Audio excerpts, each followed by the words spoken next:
Bonsoir à tous et bienvenue en direct sur KTV. Nous sommes le lundi 20 juillet et à la une de cette édition. Après une semaine de grève, une quinzaine d'employés du laboratoire privé de Mayotte a entamé ce matin une marche en direction de l'ARS. Un rendez-vous a pu avoir lieu avec le directeur de cabinet de Dominique Voynet, Christophe Léquine. Si l'écoute a paru attentive, ce n'est qu'avec la direction que le bras de fer pourra se résoudre tout juste un an après la signature d'un protocole de fin de conflit. Mais pour l'heure, les syndicats dénoncent un silence radio du directeur Didier Troilaine. Paul Arthur Avit. Après une semaine de mouvement syndical au pied de leur établissement, les employés du laboratoire privé de Mamoudzou ont décidé de se mettre en marche ce matin pour se diriger vers les locaux de l'ARS au centre Kinga. Un itinéraire qui fait sens. En effet, les représentants des salariés étaient censés être reçus par la directrice de l'ARS en fin de matinée. Une manifestation à laquelle sont venus se greffer des habitants de l'île en soutien avec les laborantins. Les Mahorais nous comprennent bien nos revendications. D'ailleurs, sur nos banderoles, c'est bien écrit dessus, par rapport aux conditions de travail notamment. Et aussi, il y a des salariés ici, mais aussi il y a des habitants. Donc ça veut dire qu'on a le soutien des Mahorais. Donc quand on regarde le nombre de grévistes à présent, normalement on est à 15.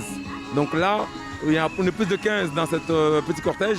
Donc, mais nous avons le soutien des habitants. Donc c'est très important, car eux aussi sont impactés. Un impact qui se fait ressentir en cette période de départ et où les tests Covid sont obligatoires pour espérer mettre un pied dans l'avion. Outre les habitants de l'île et le collectif des citoyens venus porter son soutien aux employés, ce sont aussi les infirmiers libéraux qui ont accompagné les manifestants durant leur périple. Le dysfonctionnement suite à la grève cette année empêche les patients, les gens malades et non malades d'avoir des contrôles de biologie. On est en pleine crise sanitaire. Nous, on soutient le mouvement parce que les conditions salariales sont délicates à Mayotte pour tout le monde. On espère une issue de grève très rapide, ne serait-ce que pour le directeur de l'établissement et pour les salariés aussi, et pour surtout les habitants de Mayotte. Un conflit qui risque de durer à l'image de la dernière grève au laboratoire en 2019. Les représentants du personnel ont pu être reçus ce midi par le directeur de cabinet de Dominique Voynet, qui leur assure un retour de la part de l'ARS sur la situation au laboratoire sous quelques jours. Éducation dans votre 19h. Les vacances scolaires ont débuté et pour tous ceux qui se dirigent vers les études supérieures, la période peut s'avérer angoissante. En effet, entre préparation au départ, recherche de logement et adaptation à la vie loin de Mayotte, le grand changement n'est pas toujours simple. Depuis plusieurs années, l'association Émanciper Mayotte travaille ainsi avec les lycéens afin de les accompagner dans cette étape ô combien importante de leur vie. Au montage, Leslie Vionnet. Accéder aux études supérieures, un objectif pour beaucoup d'élèves du département qui aspirent à étudier à l'extérieur du département. Cependant, une fois le baccalauréat en poche, l'organisation en vue d'une installation en métropole ou à La Réunion n'est pas chose aisée. Les années précédentes, on le faisait juste pendant la période de juillet jusqu'au 15 août pour accompagner les jeunes. Mais depuis cette année scolaire, donc on est passé dans la plupart des lycées de Mayotte pour justement faire cette préparation, cette sensibilisation sur les démarches administratives à faire avant de partir, comment chercher son logement, comment faire sa demande de bourse, son orientation, comment on choisit son orientation, parce que ça fait partie des choses qui aujourd'hui posent problème à notre jeunesse. Donc beaucoup partent sans avoir fait les démarches administratives, donc demande de bourse, recherche de logement. Alors, ils arrivent en métropole sans connaître les solutions de déplacement.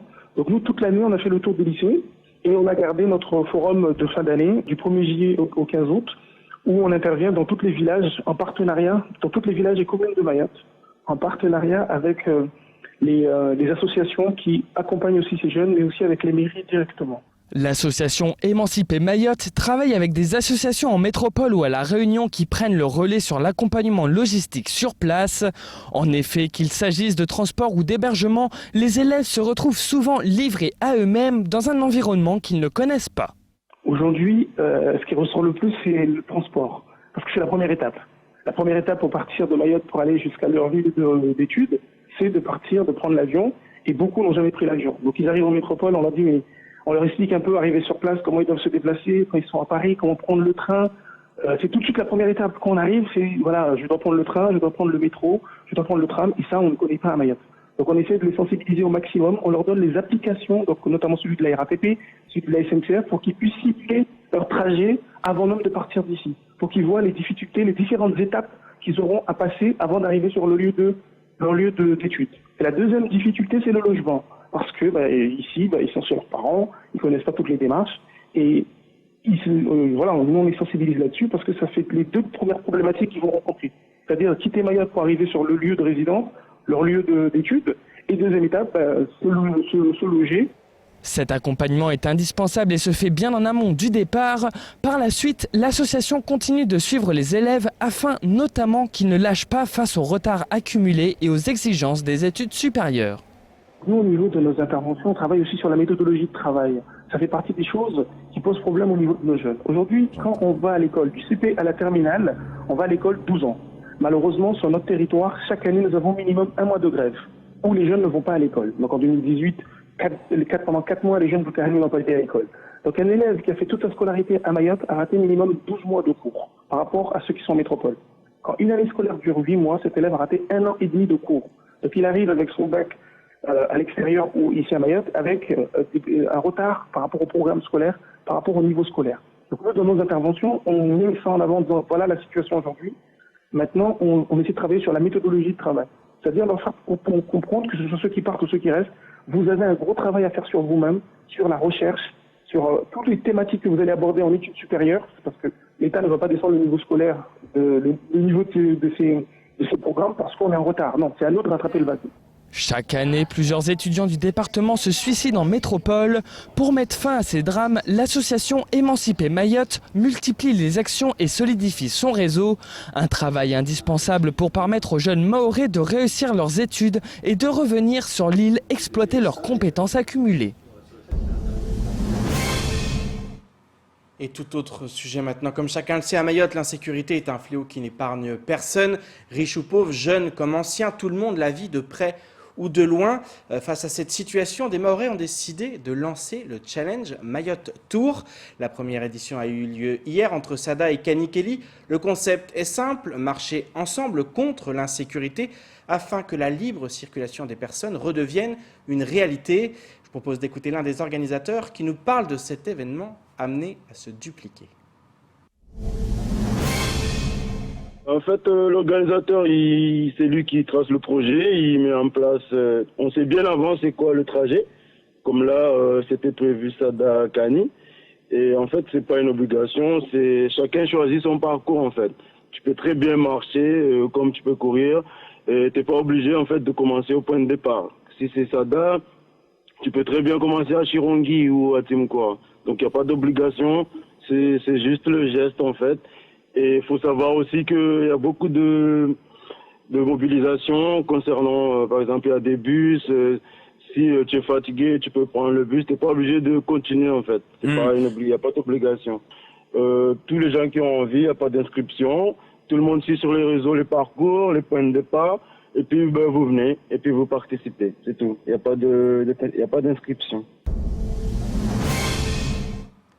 Et place maintenant au reste de l'actualité locale avec notamment les perturbations pour les usagers du STM ou encore le collectif des citoyens de Mayotte qui réclament le passage au vert du département.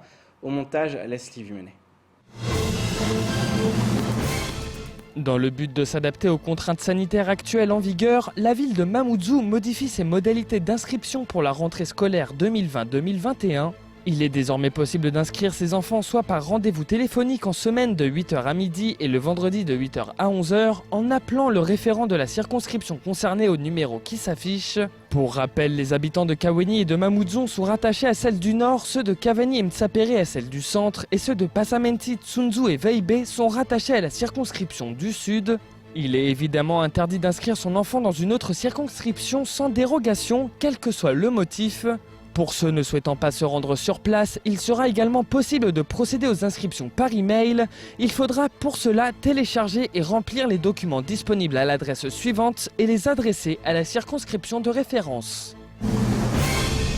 Il sera plus ardu que d'habitude de circuler entre Grande et Petite Terre cette semaine en raison d'un incident technique immobilisant l'un des navires du STM. Ils ne seront que 3 navires à effectuer la traversée à compter de ce lundi et jusqu'au dimanche 26 juillet. Si les traversées entre le quai Issoufali et la gare maritime de Mamoudzou effectuées par les navires polés devraient être maintenues aux horaires habituels, la traversée entre le quai Kola et le quai Balou sera plus impactée. Sa fréquence sera réduite à un départ par heure puisqu'un seul navire sera en service sur la ligne.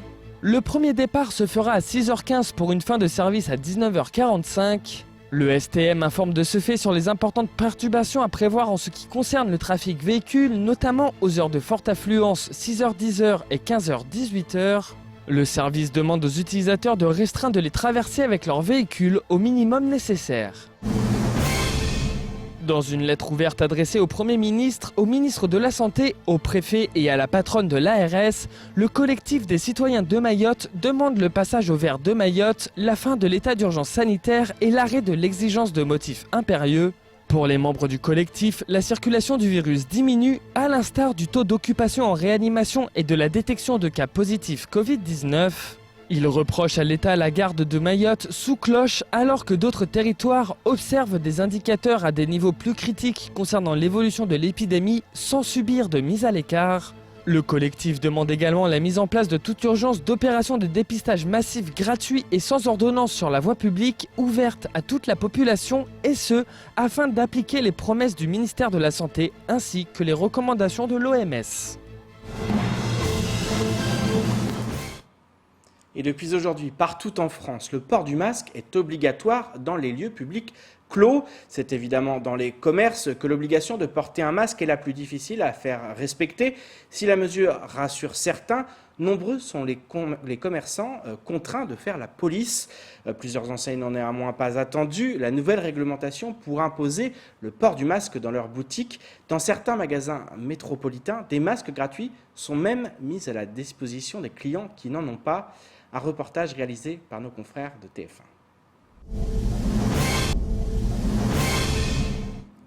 C'est ainsi que s'achève cette édition. Merci de nous rester fidèles sur Coésie. Rendez-vous demain dès 19h pour tout connaître de l'actualité locale. Excellente soirée sur Coésie.